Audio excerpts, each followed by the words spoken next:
about you all the time. Looks like you're changing and all. But why didn't you call? Something in the air, always something in the air. Inexplicable, I can feel it in the air. Can you feel me?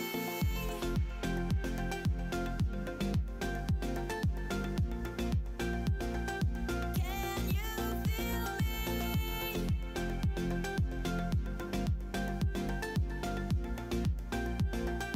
Can you feel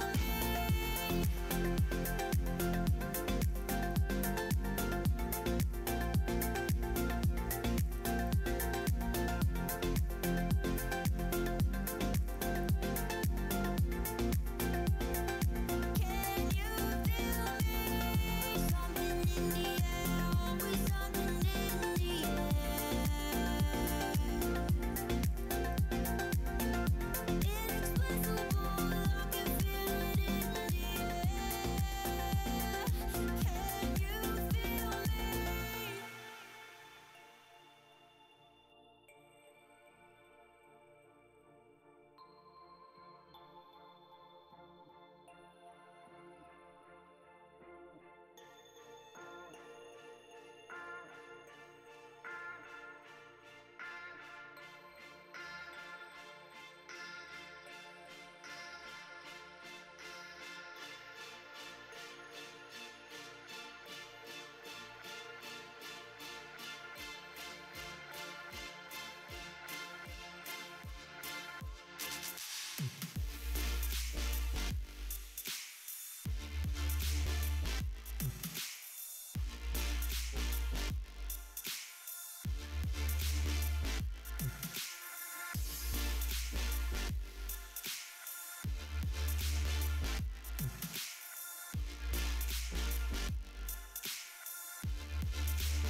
If somebody told me that love wasn't real, what kind of a feeling am I starting to feel when I want you so? Why are you so cold?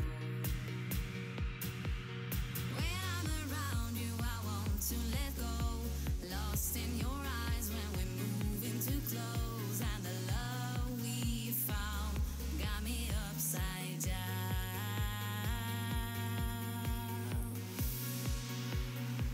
And I'm gonna be with you for as long as you want, for as long as you're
it or not. There is a moment meant for us, and now you made it, but I already played this. Not interested, open your eyes, let's get it done. Take my hand, just follow me. Shadow and me are one. Sky is on fire. The lake has turned to a golden sun. Oh, oh, I'll never get tired.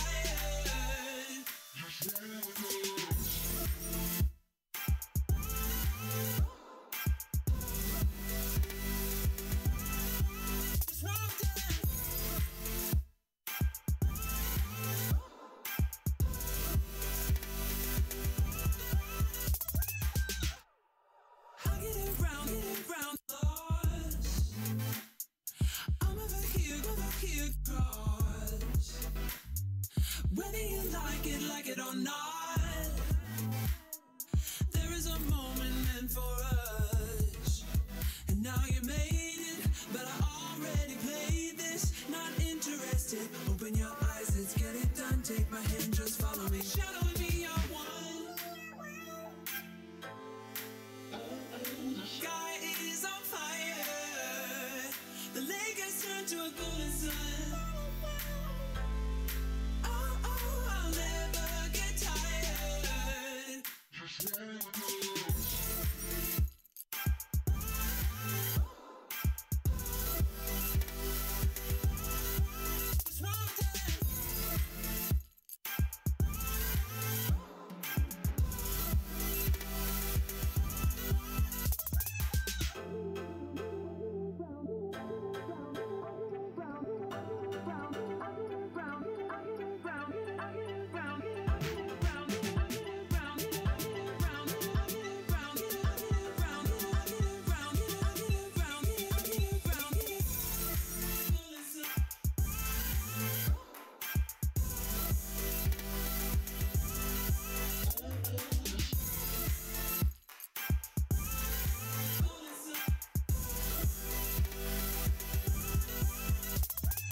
Hello, everybody. Welcome in. It's Esports Weekly. Yet again, it's week 2 of our Esports Weekly show. Thank you so much for joining us, and we've got a lot of great stuff for you today. Final week of the SPL. This one's going to be huge, so we got to get into the predictions right away. And for that, of course, I've got a couple of guests here on the desk with me. It's going to be Graham, a.k.a. The Savage, a.k.a. The Gambler, a.k.a. no one else knows him by any other name but those. And then, of course, the best taco, Melissa. How are you guys doing today? Feeling pretty good. I can't say the same for Hindi, but I at least feel really awake today. I feel great. I mean, I went 8-2 last week. Easy game, easy life, you know? Like, whatever. Like, let's just get on with the predictions and find out who's going to land. Because I know I'm going to be right. Wow. Well, there you go. I guess if you have any questions on what's going to happen, just ask this man. That's what I'm here for. The Gambler. Here he is. Yeah. Match 1. It's the biggest one of the week in my mind. Energy versus Rival. What a start off we're going to have. Look, Energy has looked so good so far, but Rival really has as well. Yeah, it's been an interesting one, although it says Energy versus Dig on the screen. Oh. Are you sure you got it right? It's Rival. Yeah, just so Rival. you guys at home know. Rival. Energy versus Rival. It definitely is the biggest match of the week. Obviously, these are the 2 top teams, well, 2 of the 3 top teams over in Europe. And this is a really big one for who could actually make it, because I think this one could really give away who's going to make lab. And this is such a difficult matchup as well to really try and predict, because Rival, Dig, and Energy have all been stuck in this perfect triangle situation where one will beat the other, and then whoever loses there ends up beating the team left over. And so it's mostly just been Dig beating Rival, and then Rival would be the ones to take over Energy, which is what makes this matchup pretty difficult, because last time around it was Rival who took this one home. Yeah, Rival's beaten Energy basically every time they've played them as of late. I mean, it's either been a split, which we don't have anymore, or Rival taking the victory. So maybe this isn't that close, right? Should just be Rival, easy peasy, right, guys? I've got Energy for this one. Really? Yeah, I believe Energy are probably going to break this little curse that's on EU of the top 3 But teams Energy just lost to Obey, Graham. And I think that's one of the reasons why that won't happen, is because Energy's like, all right, we can't slip up here. Because if they do slip up, they potentially don't make land because of it. So I think it's such a big, important game for them that they're not going to make the mistake here. I still think it's going to go 3 games. I still think they're going to be 3 great games too. But I do think that Energy will take the edge. Something about LAN and Energy somehow always ends up finding Energy at LAN. I just can't imagine a situation where we actually see Energy not being able to qualify, and because of that, that is the only reason why I think that they might potentially beat Rival here. Guys, it's been a full year where Rival just beats Energy. It doesn't matter what the situation. At Worlds, Rival beats Energy. I can't do it. Rival, I've got Rival here. I mean, they've just done it so consistently. It's Rival versus Energy. I understand. I just have a feeling that Energy's going to do it this week. And here's the funny thing. If Rival do make land, I think they win land.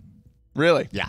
Okay. That's how crazy it is. I can't disagree with that. Well, I think that the Hindu's right on the mark with that one. If Rival do end up upsetting Energy again here, we probably see Rival as a LAN winner. all right. Well, we'll have to wait and see. That's going to be a really big one. But the next match on Tuesday, that's going to be Mouse versus SK, the 2 bottom-end teams. This isn't about LAN seeding or anything like that. This is about getting some damn momentum, because they both need it badly. This is about a team, whichever team can actually get 2 wins.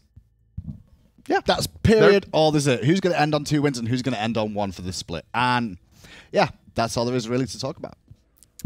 Well, I give it to SK for getting the second. Well, I mean, Mouse has looked like they've gone a little bit more towards the normal. You know, they've put a couple Guardians in support, and I think they've looked a little bit better because of it. Big Man Tings continues to impress for me in the mid lane, but he's got a tough matchup here. Lobster has kind of been the guy that's been looking good for SK alongside Fails. I think it's really the mid-jungle matchup that's going to dictate this one for me. It's going to be how well Fails and Lobster can do up against Cherio and Big Man Tings. In the mid lane, I really think this could be a close match. I wouldn't be surprised if we went 3 here. I think that Fails' performance, though, lately in the jungle has stuck out a little bit more to me than what we've been able to see from Cherio, and I think that's the main reason why I personally feel as though SK are going to end up defeating Mouse, is just because mid and jungle do dictate a lot of how the map is controlled, and Fails has just been on point. I think one of the last thing to really mention on this is, like, both these teams are trying to find their identity this season, and I think SK have just been a fraction of a hair ahead of finding their identity over that of Mouse, and that's why I'm going SK. I've got SK as well. I think it's going to be a fun match to watch, despite being the 2 bottom-end teams in the European SPL. It'll at least, I think we'll get a close one this time, which can't always say for Mouse and SK. So we've got SK across the board. Then we'll move on to North America on Wednesday. That'll be E United versus Luminosity, and E United's in serious danger of missing LAN here, guys. They need to go 2-0 this week if they have any hope. Plus, they need Trifecta to not find wins either. So E United cannot afford to drop this against Luminosity. No, they can't. These two games are very important for them because they have to rely on like Trifecta not doing so well. Space Station's basically already qualified, if not has qualified already. Yeah, they're in. There's only one spot left remaining. And E United have got a tall task ahead of themselves this week. And LG's no easy task. No, they've looked pretty good so far. I mean, a little bit strange in what they've been doing at times, but I mean, Arachne for a weekend has been a consistent ban against Luminosity, but Keegs has been looking good in mid. Cloud has had a great year so far in the Hunter role. This is probably the most we've seen out of Cloud in quite some time. Even before when he was in the competitive play, he still didn't seem quite as motivated as he is right now. I think that's largely just due to the fact he's running with a squad that he truly believes in. All of these guys on Luminosity really seem to be meshing incredibly well, and I think it's being heavily reflected in their gameplay. But I'm also really interested to see if Luminosity can get a repeat, and I think that E United end up winning here just because I can't see them losing twice to Luminosity. Yeah, remember, E United actually lost to LG before at the beginning of their really bad start off to this split. I've got E United as well. I think that this is the time you got to step up, and these are world champions, man. You know that they can perform in clutch time. Just what you all know, I'm 8-2 from last week, and I'm going LG. Really? Yeah. So this basically eliminates E United. Yeah, I actually think LG have. This is the 1 week I'm going to predict LG for the simple reason they've got me now. Like, they've got me on board. That little bit of a hype train they've had going for themselves this split. Sure. Way ahead of where we expected them to go, and I think it's a lot. This match is going to come a lot down to Cloud versus Panda Cat for me as well. The duo lane versus That's duo lane. The thing is, I think that so many of Luminosity's wins have come from just getting Clout and Gino ahead in the duo lane, and I just don't know that even with E United's struggles, I feel like their 2v2 in lane is still just better than other teams. I've got E United, but I could see it. Luminosity certainly a very strong team. The next matchup on Wednesday, that's going to be CLG versus Splice. Look, CLG started off on a great tear this season, but have really fallen off as of late. They're going to need to step up here, even against Splice. Yeah, and I think this will be a close matchup between the two. Splice doesn't necessarily, I don't want to say they play up, they just play their game. Splice plays their game, and their scoreline has been talked about. They might be the best, worst team technically that we've ever seen. I don't know. I casted the Randozos. I casted Justice. I casted Thirst. Those, yeah, right. Those were that's some what we're high-level saying, bottom though. teams, you know? Splice would wipe the floor with Justice. Are you kidding me? Excuse me, Justice made it through 3 splits. 3 splits, I'll have you know. Yeah, they did, and Splice still has been forcing Game 3 against really good teams. And Vote was on that team. Thank you to F. who just shouted that across to me as well, yeah. Yeah, and Vote was not very good back in those days. Well, I mean, everyone's ringing his praises now. He's not changed that much. And now I think he's the best hunter in somebody. Europe. When they get better, you're allowed to say, hey, man, you got better. But if you ask Vote, how did you feel about your performance on Justice? He's not going to sit there and be like, well, you know, it was awesome. I'm clearly fantastic. What in the... Hold on. I Hold can't the do a phone. Scottish accent. Then Let's don't be honest. try, Taco. We can't understand what Vote is saying. Right, and if you just would have said gibberish, then that would have been a really good one. I can't just make up words. Just do that again. No, don't make her do it again. I'm not going to let her go again. It was you're going to hear that quite a bit, I think. That's amazing. There's going to be some plays of that. That's on the next Esports I think we've got some moments already for next week. Thank you, Taco, for getting us ahead of schedule. Okay, when Vote talks, I kind of just pick out a word that I can clearly understand him saying, and then I'll just make up a sentence that I think fits really well with that one word, and that's kind of just the voice that's... Yeah, you just you have to predict what he's going to say. Yeah, I understand that. I get it, but at the same time, there's a few rude words that are probably in there that you're not going to translate across very well. I guess. It's Scottish. That's what happens. Yeah, exactly. You can probably understand a little bit better. A little bit. Okay, we got off topic there. We're talking about North America here. We did. CLG versus Splice. Look, Splice has looked very good, but they can't seem to close the deal. I think this will probably go to 3, and Splice will probably lose.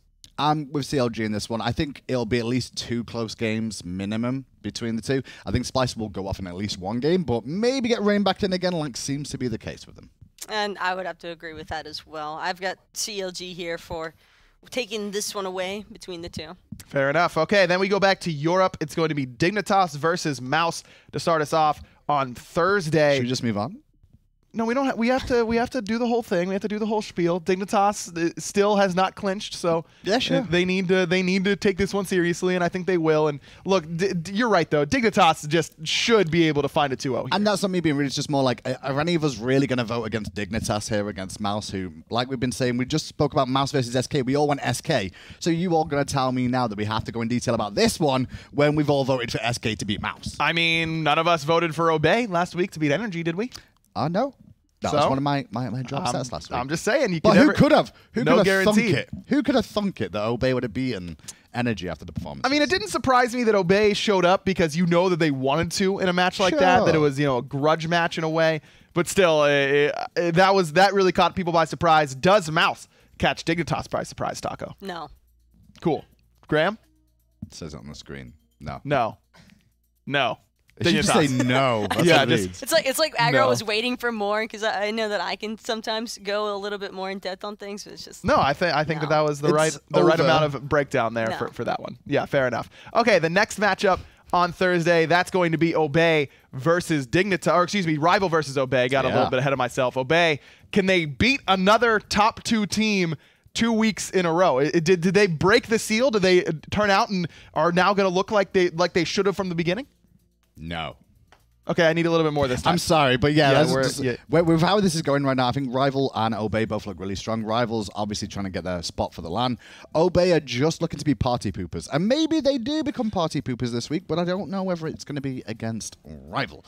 Now, the big thing for me, Rival just looked solid all year long. Obey kind of found where they're at this year now. They had to have Twig adapt, have Rafa adapt to an extent, and work out the synergies between them. It worked great against Energy, but Rival got to watch that set. Rival got to see what adjustments Obey made, and they'll have adjustments ready from themselves. I think that their set against Energy earlier on in the week as well is really going to determine the outcome of this one, even because Rival probably know that they need this win against Energy. Obviously, the ideal situation is for them to just win both of their sets and not have any concerns in the world, but if they do end up dropping that set to Energy, I think that there is some potential for Obey to come and upset. I believe Rival is going to win it initially, but it's going to be close. Fair enough. Graham, what do you got? I've got 2-1. So 2-1 Rival, just to be clear. I don't think Obey will win this, but after the performance against Energy, you can't sleep on them. I'm hoping that we continue to see that exciting Obey roster, but I also have Rival. I just believe that they're going to be making it to LAN, and this is the easiest way for them to do so is to find a 2-0 here in this game and on Tuesday up against Energy. Not necessarily 2-0 there. That's going to be a tough one. All right, final match of the day in Europe on Thursday. That will be Obey versus Dignitas, like I said earlier. Look, Obey's got a really, really tough doubleheader to close out the spring split. Now, Dignitas may not need to have their great performance here against Obey. And Obey is, as you mentioned, just trying to play spoiler, not really too worried about their own record. But this would definitely give them, I think, a lot of momentum if they could find this victory, even going into the summer split. And I think that's a big key for them is to find the momentum into the summer split more than anything else. Like, just make sure you put the spring behind you, but you do it in the right way. You know, you find the wins against some of the top teams in Europe and go, hey, we didn't start things off well. That's why we're not going to make LAN this time around. But the good news is we looked hella good towards the end. Let's carry that into summer. I could definitely see this going all 3 games between Dignitas and Obey, but I'm not fully convinced still that Obey are quite ready to actually beat Dignitas in a set. I think the biggest thing about this is always that at the start of the season, we were talking about Obey being on par with Rival, Dig, and Energy. We had the top 4 of Europe all flying all the time. And because of Obey's start, they're going to slip down. They're going to slip it down in everyone's expectations now, and they have to ramp that back up. So they're just below the top 3. And I think because of that, it's always going to be the top 3 above them. Isn't it crazy, though? Isn't it crazy, though, that if Obey just didn't lose to SK, they'd be in an infinitely better spot, I think, not only in the standings, but in, like, the public perception. Definitely. They'd be sitting at 5-3 right now, and they'd be right. That's really close to the top 2. But that's no discredit to SK, who are making the climb as well. That's the big thing. They climbed up as well. It's been really helpful. Fair enough. Okay, well, I've got Dignitas here over Obey. Taco? Dignitas. All right, Dignitas still across the board, but things looking up for Obey. I don't think there's any doubt about that. On to Friday, which is going to be incredibly important. Trifecta has a doubleheader on this day. Trifecta right now slotted in to that top 2, but they've got tough matchups today, man. CLG will kick us off on Friday, and this one's going to be really, really hard. Trifecta, this is if you're going to prove that you're a LAN quality team, though, this is the one that you should win. And with how my predictions went through as well, like if we've got CLG winning earlier on in the week, which I do, then that means that whoever wins this would technically come to land with how my picks and my actual predictions go through. So this is a very, very important one. And if Trifecta is going to come out on top, then Scary is, you got to look at him, man. He's looked so good so far this year, Taco. Scary has by far been one of the standout players of this Trifecta roster. I mean, earlier on, before Trifecta really started bringing it together, I think that Scary D was the only reason why they were able to find set victory wins. He kept them alive in so many different games, just carrying, hard carrying even, on those Kakolin picks. And it's incredible the kind of impact he's been able to have from the solo lane in a meta that's been mostly decided by the mid and jungle factors. So if Scary D can continue the performances that we've been seeing from him all Season 5 split, I think that's the primary reason why Trifecta are going to have the slight edge over CLG. Yeah, Trifectas look very good. Scary D has been a big part of that. But CLG, don't forget, they started off the first half nearly undefeated. That's right. This is a really, really tough team in their own right, and I don't think they're out of land contention either if they could find a couple victories here. Who do you think ends up taking this one, Greg? I've got Trifecta 2-1 in this one. I think it's going to be a very close encounter between the two. I just think Trifecta's going to edge them out. They've had a better end towards their season, I feel. Yeah, they've been hot. CLG started hot and then cooled, whereas it's the other way around for Trifecta. And I also think that Trifecta, when it comes to the drafting, I tend to favor their drafts a little bit more. CLG often goes for those like high execution kind of compositions, and if it doesn't pan out, well, we all saw what happened last time. Yeah, it's true. I've got CLG. I think that this team has kind of flown under the radar a little bit as of late. As you mentioned, Hindu, they got off to such a great start, cooled down a little bit. Right. I think they might be able to turn it up here against Trifecta. This is going to be a great match to watch. I can't wait for that one. Next one is E United versus Space Station. These teams that you would expect to be 1 and 2 probably coming in, but now E United fighting for their land lives up against Space Station, and that's going to be a really, really tough matchup for them to do so. I don't think it's going to happen either. I think E United's still off the pace more so than what Baskin is. And yeah, I just said Baskin because that's all that matters. Yeah, Baskin, it does feel like Baskin is just dominating right now. Baskin's just become the name to talk about all the time when it comes to Space Station game. And no discredit to the rest of the team, just like he is having such a monumental impact this split that he's just overshadowing everyone on the rest of the team. And that's kind of crazy to think about because we're looking towards Baskin as like a lot of this star power. Yeah. And yet every single one of the members of Space Station, maybe outside of Aquarius, just because he's still a little bit newer to the competitive scene in comparison to the others, it's just crazy though, because you always want to think Baskin whenever you think Space Station, and Barracuda and Sir Jeff aren't the first people that come to your mind whenever you think about this team. As incredible as they all are. And Aquarius carried a game last week too for Space Station, even when Baskin was faltering a little bit towards the beginning of the early game. E United need to win this game if they're going to go to LAN. I don't know if anyone else is going to be on board. I still believe in the world champs. I've got E United winning it. Nope. Taco? I think that we're not going to see E United at LAN. Wow, the defending world champs potentially missing. That is huge, the spring LAN. That is massive. Massive. I mean, now Energy almost did it last year. They technically missed and then made it through the gauntlet LAN. Sure, so exactly. It's happened before, but not the first split though. I feel like E United has been playing better as of late. They're set against Trifecta, though. They did not look good, so it certainly gave me some pause when it came to this matchup. All right, final matchup of the week. It's a big one. It's Trifecta versus Space Station. Your top two right now in North America. Trifecta really just, if they can win this or their earlier set, they're clean. They're in. This one, for me, is a precursor to the LAN. Like, we're actually going to see this at LAN, I believe, more than anything else. Trifecta versus Space Station. I think these are the two North American teams coming. This game won't mean anything to either of these teams because they would have already qualified. Yes. That's how I'm looking at this from my point of view. But it's a really good taste of what we get to see at LAN between two of the best North American teams.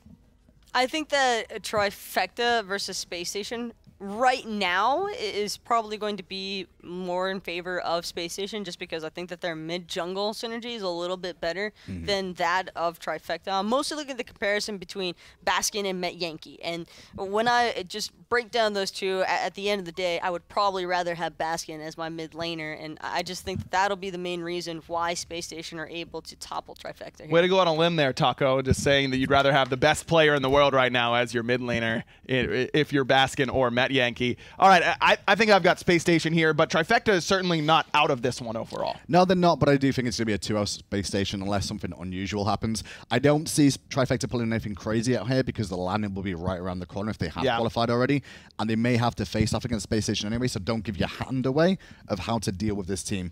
Basically, I'm pretty sure LAN's going to be focused Baskin.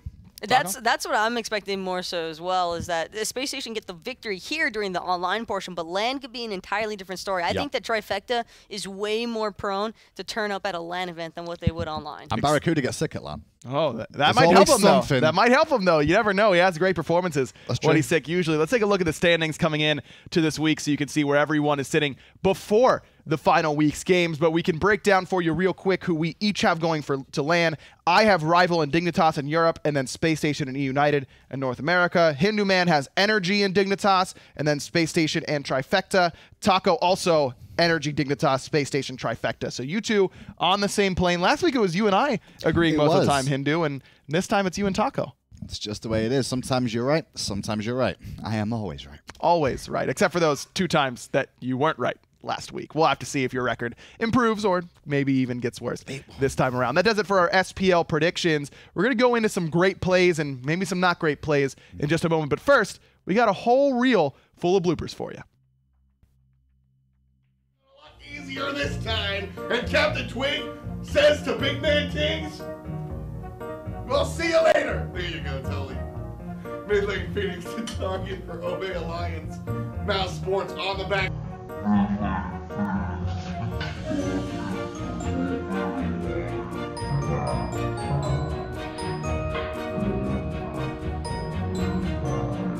Because you've got the, "Did somebody touch my spaghetti?"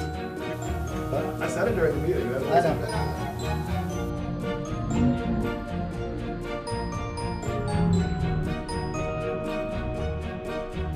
I've got nothing, Tully. The only accent I can do is the Hindu man accent. I do not want to hear it. Or cheerio. I'm Hindu man. The Gambler. The Gambler. That's what I want to hear. I'm so savage. That's my Hindu man.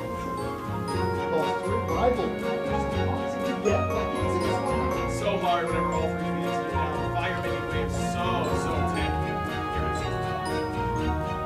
Just a long way. That's all. Hey, what's good, Smite fans? Welcome back. That was funny. I don't think I was in any of them, which is also extra funny because I don't want to be blooped.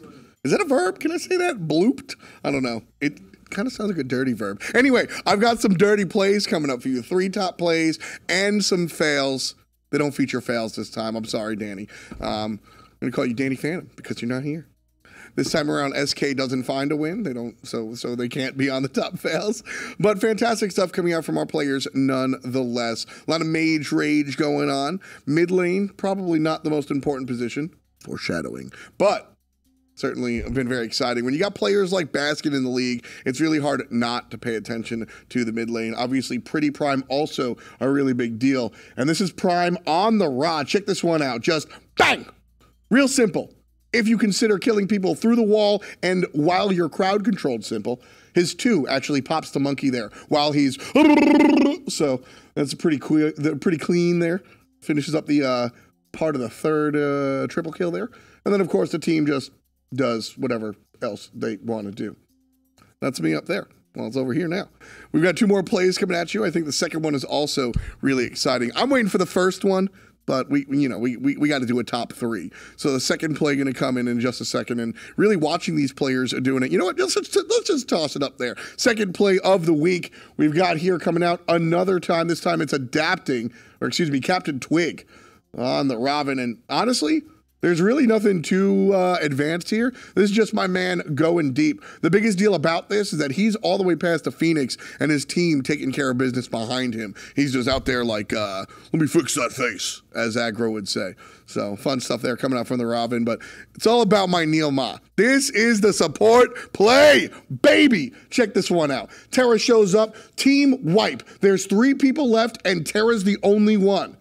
And he's here defending the Phoenix, which could even be a win. He's gonna body block some of the nonsense out of the Agni. He's gonna beads the ultimate, or at least crowd control unit, because of the stones that are down. Here he gets the root, the damage. Terra bringing the pain. Really fun stuff there. That was, I mean, when that play happened, I think I was commentating that game. When that play happened, I said, clip it and ship it. That's our top play of the week because it was that obvious to me that Neil Ma needed to get some love. Also, shout outs to the supports of the world who don't really get that much love. I'm giving it to you right now. Right here. This might be next week's fail, but this week's fail comes through right about now. We'll pop up that video in just a moment, and we'll see how these players failed. Sometimes you just want a lazy back. And then sometimes Weekend gets the kill. Oh, Andy. Oh, Andy. Oh, Andy. Andy dies because he backs in the middle of the lane, and Weekend shows up. Who wants to get killed by Weekend? I don't. That's why I don't back in the middle of the lane. So that's why I'm not in the Pro League. Andy comes up as our top fail, unfortunately, for the week, so can't always be hitting 1,000. Him and his team have looked really hot, though, so it's been fun. That's the North American side of things. Across the way, we got some Europeans. Last week, I sat down with Polar Bear Mike. He, of course, won the World Championship with the United. The runners-up, though, Team Rival. These guys looked really good, and behind the scenes, they've had Alpha Jackal coaching them for a while, helping them find their success. I got a chance to sit down with him. I think it was yesterday or the day before. Let's take a look at what we said. Hey, what's up, folks? Alpha Jackal on the line here. Going to get involved with him in just a moment, but a little bit of background. This guy's the coach for Team Rival. He's been there for a long time, and he's really helped them out through some of their struggles. And now that they're succeeding, he's certainly not quite resting on his laurels. A hard worker. Let's talk to him right now. Hey, what's up? Alpha Jackal. Glad to be able to sit down with you. How you doing, man? I'm doing fantastic. How about yourself? Definitely can't complain. We're 5 weeks into the Pro League, entering the sixth and final week of the spring split, and we'll get all down to that fun stuff. But it's been a while since I really got a chance to talk to you or anything. So first off, just straight up, how you been, man? Yeah, I've been good. I've been busy, especially with the SPL. 6 grueling weeks of competition later, and it's one final one to go, and I can't wait for it to actually get done. You guys have looked really strong online, which is kind of a deviation. But let's sort of talk about how you guys got here. So second place at Worlds, that is the deepest you guys have gotten. Consistently, this rival team has sort of improved, and we've gotten to see those improvements. What was it like for you and the squad to be there in the finals at Worlds? It was just an absolutely unreal feeling. Having seen where we were at the beginning of the season, having seen how our performances have improved from split to split, to get to the finals itself was a massive achievement, especially considering we had to go through Energy, who were starting to look like the old Energy again. And yeah, it was just absolutely amazing to get to the finals. Would have been better to win, obviously, but we can't complain. And so usually I get a chance to sit down with the players, but not a player, just a standout coach. That's where a lot of your work and effort lies, right? You're the one doing a lot of the paperwork, etc. Yes, I am. And so how has that really been? How have you sort of discovered, because this isn't a regular job where everybody's done this before. You're one of the first people, when I think of standout coaches that really impact the squads, there's less than 15 people in the entire world that have ever done this for the Smite Pro League. So how have you figured out how to be the best coach you can be? It's just a fine balance between what the team needs and what I feel like I can do. At the very beginning, the team needed me to help out some of the core issues that they were struggling with, mainly communication and drafting. And since we've managed to get a grasp and hold of that, I've sort of transitioned away from pointing out mistakes like that. And I've more gone into some of the more finer mistakes, like some sort of mispositioning or some warding, and started to have a look at more of the other team, what they're doing, like I said, for the Worlds. Right, nice. So it's kind of like you came in and cleaned things up, and now you can trust your players to sort of identify what smaller issues are, and you can kind of focus on the larger stuff, huh? Yeah, exactly. That works out really nicely, obviously, as you guys not only succeeded at Worlds, but also transitioning into this current Season 5. You guys have looked really good online. Now, I think there's 2 separate questions here. 1, how does the meta really affect your team? And 2, what have you done behind the scenes? So let's really approach the obvious one. Season 5, new map, new meta, new world. How did you guys approach this, all of these changes as we come into Season 5? We approached it incrementally. First, we had to look at what items we thought were going to be really good. We tried them on some of the gods that performed well during Season 4. We saw that some were performing well, some weren't, and we changed out some of those picks and started to develop a feel for what we thought was going to be good in terms of builds and gods, and from there drafted a playstyle around those picks. Absolutely looks like it's been working out, and then it's half and half, right? There's X's and O's, and then there's the part of the winning composition that's more team-based. So your team has historically struggled online and done very, very well at LAN, and you're sort of you busted in Season 5 and slapped all the doubters in the face. How have you transitioned here? Straight up, why are you guys better online than you used to be? I think it's just come down to different forms of preparation. Before, we just turn up on game day, go, hey, this is what we're going to be doing today, even though we haven't discussed it before, and just roll with it. Well, this time it's been more of a serious, throughout the week we're practicing what we're going to be bringing into the SPL. We're sort of revising and fine-tuning those compositions. And just before the game start, we have a meeting, and even after the final sets of scrims, the day before we play, we have a meeting just to go over again what we want, what we think they're going to play, and how we're going to be playing out those sets. And again, touching on Wolfie, interesting coaching position to be in. One of the more devastating moments for you guys in finals, and I'm sorry for bringing this up, was the missed Kraken for the confirmation on Fire Giant. And then early in Season 5, we saw Wolfie struggle with confirming the objectives. And, you know, that can be a really big mental block. But very quickly, not immediately, everybody's human, but very quickly, Wolfie seemed to leave that behind. Was that all Wolfie? Was that the team? Did you sort of come into that? Because I think Wolfie getting over that was a really big deal. It's more of a team thing. Obviously at Worlds I don't have access to the comms, so I didn't exactly know how that objective was stolen from our end. But when we went into that first game against Energy, where we did unfortunately do the same mistake again, I got a more clear picture of exactly what happened and why we lost that objective. And we sat down as a team afterwards, and Wolfie pretty much said, guys, I'm not feeling comfortable right now with objective secure, so let's take me off the Poseidon, let's put me on something else, something I can do damage with at a long distance, something like the Ra, something like the Doth. And we did just that. We played around his strength in terms of being a backline artillery mage, rather than that front line, I'm going to burst you in a 1v1 sort of mage style. Again, it's worked. I really like hearing sort of the behind the scenes of how you guys work through your issues, because very clear, I don't think there was a more clear example of a team having an issue, identifying it, and then getting over it. And I think that's sort of a microcosm of how Rival succeeded. You guys have looked better every step of the way. I always go back to one of my favorite anecdotes to say is, after, I think it was Valencia, where you guys were runner-up to Dignitas in the summer split, and immediately off the stage, I congratulated you for getting that far, and I said, you know, it sucks to lose, but how do you guys feel? And you guys were, for some reason, all smiles and excited to have been there. Yeah, because it was a brand new experience for us, being in a grand final on stage in front of, for the first time, we actually got to saw our fans, and that was a big defining moment for us. We were stood there in awe just how many people were there cheering us on, supporting us, and it gave us that boost. It gave us that smile again. Yeah, you guys have quickly become a crowd favorite, and that wasn't always the case. How has that affected the team, becoming household names? I mean, players like Deathwalker are easily some of the more popular players in the league now, and once upon a time, nobody knew the squad. Collis was a substitute. It's affected the team slightly. They try not to let it get involved in their play, obviously, but it's always just sat there to them with, like, okay, we're really big names, we're big on streams, we're talked about in every conversation. That's where they want to be, is they want to be recognized as the best player in their role. You guys are very close to the end of the spring split, so looking forward, I mean, what are the plans for Rival as the season continues? Is it still just nose to the grindstone, or are there specific things you guys want to do and want to try? Still continue on as we're going, try and figure out some niche picks like we did against Mouse in week 3, where we had that absolutely insane composition with Chrono solo. Start to try and figure out more of those sort of things to catch our opponents off guard, but the main objective is always get as far as possible into the split and win.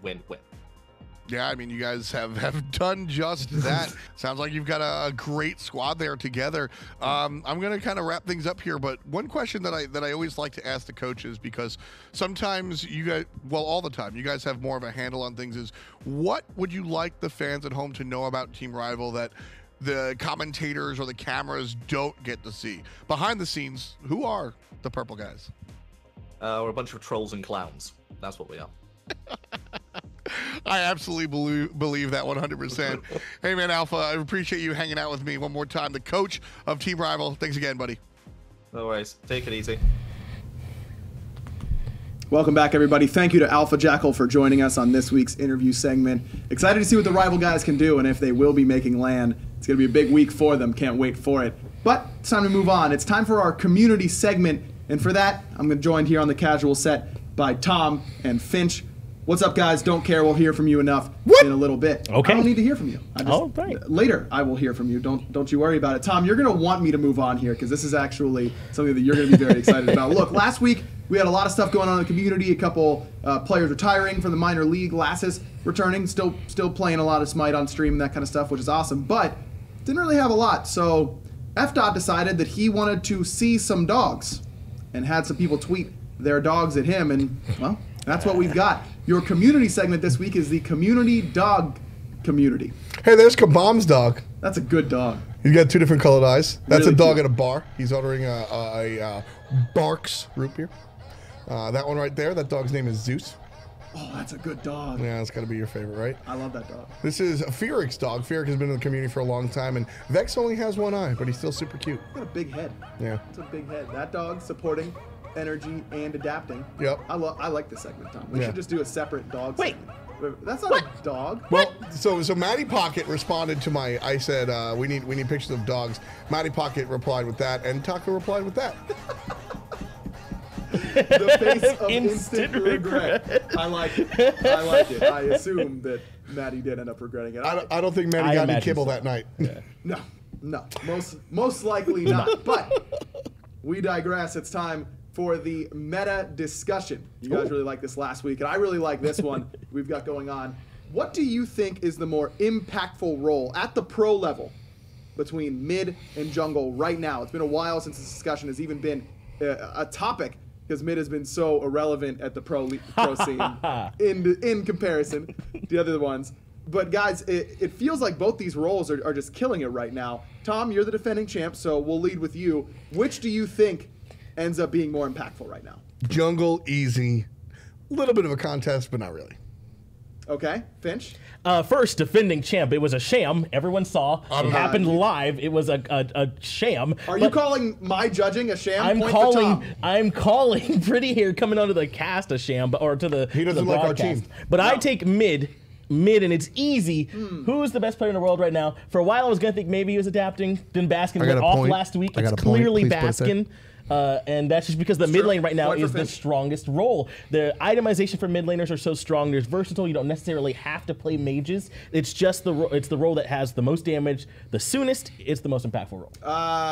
If it's the most damage the soonest, then wouldn't that be jungle? Junglers get Crusher right away. That's true. Mages take a little bit to ramp up. I'm going to give a point to Tom by you. But Tom didn't even say it. You don't get to give Tom a point. Make him say it. Would you like a negative Tom point? Say it. Would you like a negative point? Yeah, if it establishes rules on the show, I'll take the hit to establish rules on the show. Go ahead, negative point for Finch. Go ahead, Tom. We should work this like Thor because he gets stronger when other people are around, so it's a positive for me and a negative for him. I think that's how that should work. All right, P.S. never Thor's a mind. jungler.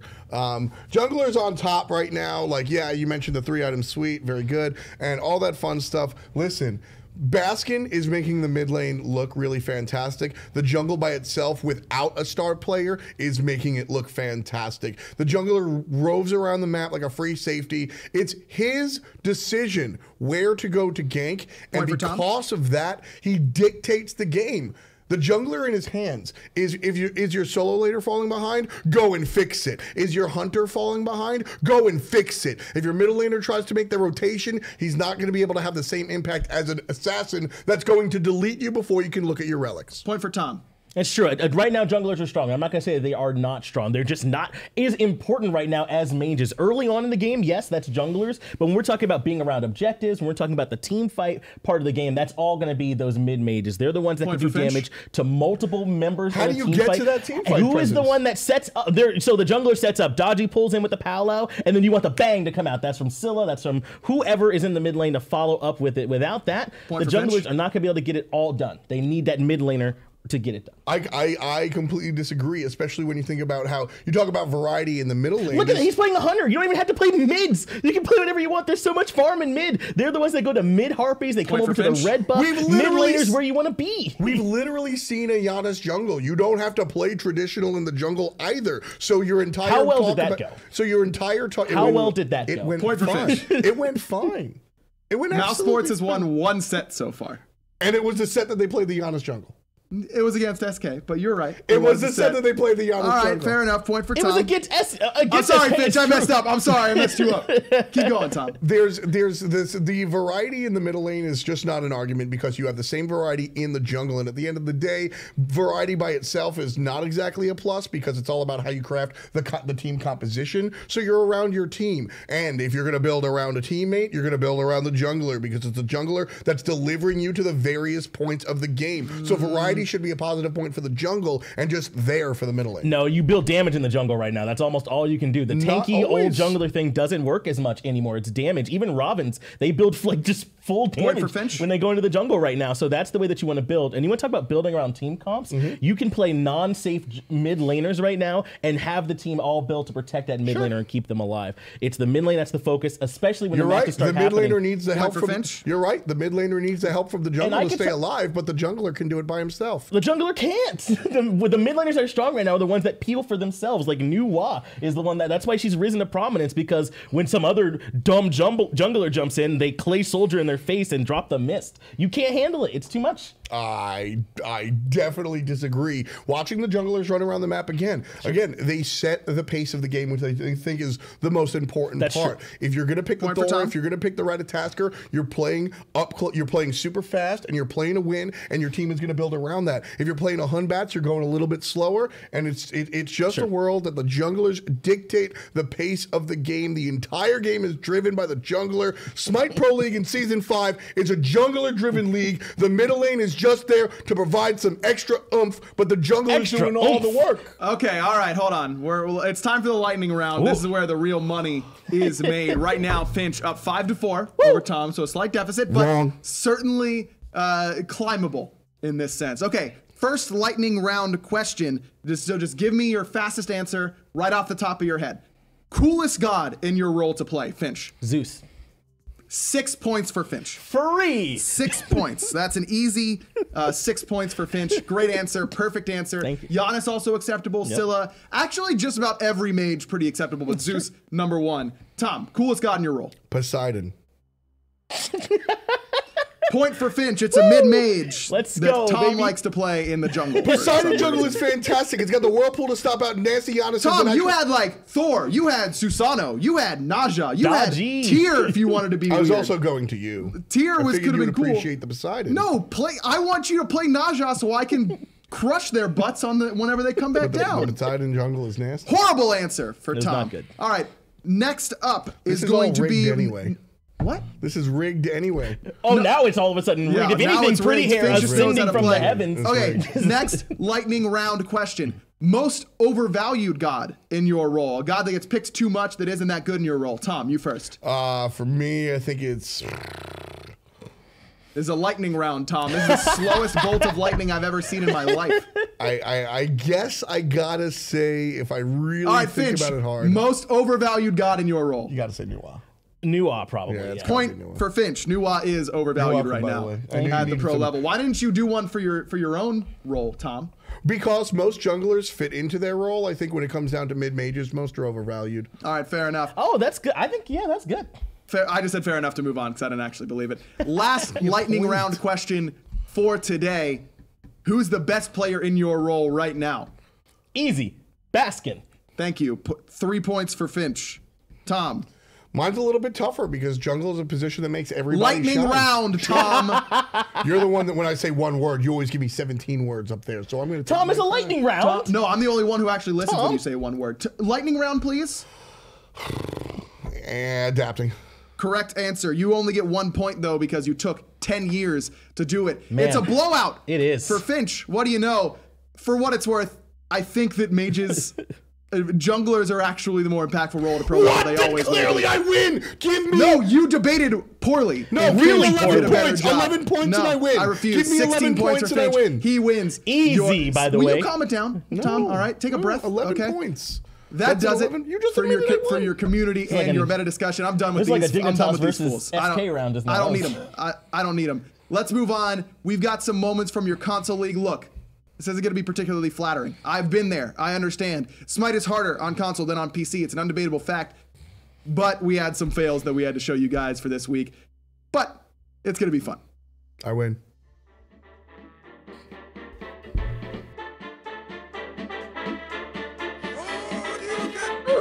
What are you doing with your life?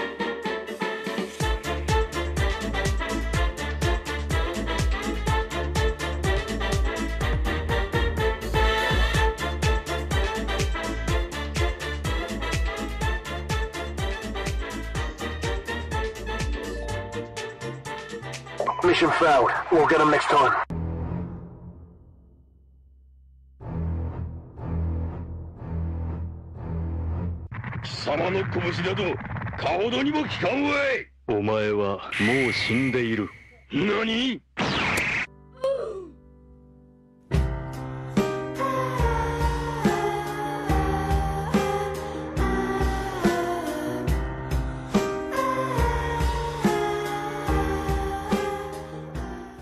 Abilities are hard, okay? I feel for you guys. I need one of those for the SPL as well, just so my console brethren don't get crushed too much. All right, guys, thanks for watching Esports Weekly, but don't go yet. We've still got some more to recap here. We're going to start off with the minor league. Let's start off in NA, because we just saw them yesterday, and man, can I just say how good Anxiety Onset looked? They still continue to look like the best minor league team regardless of region. Paul, we highlighted him last week. This dude is an absolute monster. But I don't think that Payne is getting enough credit for doing Payne again. This dude just comes in, picks up whoever he feels like. He just closes his eyes, picks out a couple players with a dartboard, and then makes them into a top-tier team. And he's done it again. You got to give a lot of credit to him, but the rest of Anxiety Onset as well. Paul and Payne getting a lot of the highlights, but Mollusk has really stepped up his game in the jungle. Mando Warriors looked good in the solo lane. Half Ghost has looked solid in ADC as well. This is a really good team, and I'm excited to see what they can do on LAN, and they'll be there because they are undefeated still so far. Now on the European side of things, Insignum looks like the top team right now, but remember, Burrito actually took it to them, and that's their only set loss so far. Can Insignum continue to grow? That's my question there. Lasbra has looked phenomenal so far. In fact, he's kind of our man to watch this week in the minor league. Lasbra's looked so good, but Burrito still was able to give them trouble earlier on in the year. Can Burrito even secure their top 2 spot, though? I mean, the Poppies have looked great. That's who Insignum has to go up against this week. Since Mr. Nazer returned, it's been a really impressive showing for those dudes. Mogao as well had a great week this time around, playing his signature Odin. Surprise, surprise. Can't wait for him to pull out the Hades again once Hades gets buffed in the next patch. I'm excited to see what Burrito can do, but everyone just trying to play catch-up right now to Insignum because of Lasbra. He's been the dude. What a week that he had. He was playing Circuit, and he was just dominating everyone. Also had a dodgy game. What an impressive performance from this guy, and I'm excited to see it because he was kind of around the pro scene, was a Dignitas sub last year, came to LAN with these dudes, has been around the pro scene for a while, and then just got on the grind. Just started streaming, started playing all the time, and I'm excited to see that he's actually getting a lot of the recognition that I think he deserves. He's been great so far. Him and Death Panther have been the two for me that have really stood up, made Insignum stand apart from the rest of Europe so far. Half Devil as well. Excited to see that he's back and doing great things in that support role for the Insignum boys. Now over at console, we'll start off in Europe because Rival just continues to be the talking point. What is anyone going to do against this team? I mean, we're going into the final week. We're determining which teams are coming to LAN. Rival's in. Don't even worry about that. It's just who's going to join them at LAN. Will it be Daijobu? Will it be Danny Dorito? Does it matter? Rival's going to blow whoever they play in Europe out of the water. There's no doubt in my mind. It's just up to these European teams to kind of swallow their nerves and make it happen on LAN. Because I'll be honest with you guys, I'm not sure that anyone can do anything to Rival in their region right now. It's been all over the map for them, just consistently beating everyone else in the scene. And I think that we'll see more of that today. Again, today is the finals that are going to determine who's coming to LAN via that point structure. And over in North America, it's Elevate who's actually on top right now, but it's Astro Authority who's on the rise. Last week on this segment, I kind of called out AA, said I want to see some more from them. You know, this team has so much talent. Where are they? Well, they make a change. They bring in Inbound, and boy, did it make a difference. Now, they went up against some dudes who haven't been playing for a while. You know, Uzi, Chapo come back. They play in the Smite console series. But Astral got off to a slower start, but then just started dominating. I think that Inbound is the perfect answer for what Astral was lacking. I was saying that I don't think that they had their leader, both in-game and out of game. They need their dude who's going to corral them and also bring the same amount of energy that someone like a Brochacho brought last year. Inbound, perfect pickup. Dude's a beast. Love the guy to death as a person. I think this is a great look for Astral Authority, and I think they've got a real chance to be the best console team right away with this pickup. They've already got the talent, man. They've got Wolves, Layers, Baronic. Like, they should have been a top-tier talent anyways. Took them a little bit of time. No disrespect to Matt Coys, though. He is still an excellent player. I just don't think he really meshed with what the rest of Astral Authority wanted to do. And then for the global series, look, this is their final week there as well. Everyone is kind of playing for some bragging rights and some prize money because our determined teams coming to LAN, we already know those. That was from phase 1. And I'm excited to see what these global series teams can do at LAN, because we've seen them compete in their own regions, and it seems like in most regions there's that one top team. I'm thinking of, Black Dragons that are just dominating the rest of their region. But how are Black Dragons going to do when they go up against the rivals of the world, the Dignitases, the space stations? I'm excited, and I can't wait to see it happen. It's going to be coming soon. Remember, this is the last week of the spring split for SGS, Minor League, SCS, and SPL. So Smite Masters is coming at you sooner rather than later. That does it for Esports Weekly. Thank you so much for watching. Don't forget, after this is going to be the Smite console series. But before that, we're going to leave you, as we will every week, with your Tollyism of the week.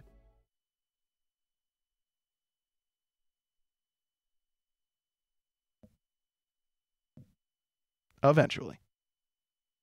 Tolly, still waiting on you. Anytime, Tolly.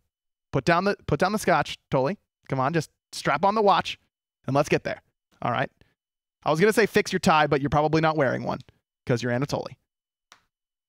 You got all ready for this? Anything? Tolly? Hello? Anatoly? Ah, okay. Tollyism. Missed you guys. Here at the Hi-Res Studios office, after a long, hard day of work, I love to unwind with some full, heavy oolong tea. I got to make sure that I boil and infuse the leaves just right, or else the aroma and the fragrance won't hit my nostrils correctly. It's got to be 203 degrees Fahrenheit here. Otherwise, the tippy, golden, flowery, orange, golden pico won't taste as good as it normally does. That's how I relax here at Hi-Res Studios. I hope you're going to relax here with your moment with Tolly. All right, Tolly, I got to know. It's been eating me up inside. What is the difference between waffling and pancaking? So when you waffle a little too hard, you're like bouncing around so much that you eventually just turn into a pancake. But because the enemy team doesn't like pancakes, they're going to crush you, and they're going to really enjoy their French toast instead. Wait, where did the French toast come from? Hold on. French toast is made on bread with some eggs. Pancakes and waffles have a very specific type of batter that you use. So where does that change from the batter of pancakes or waffles into French toast? They had it waiting the whole entire time. So it didn't even matter if you were a waffle or a pancake. They wanted the French toast the entire time. Wow. Outplayed by the...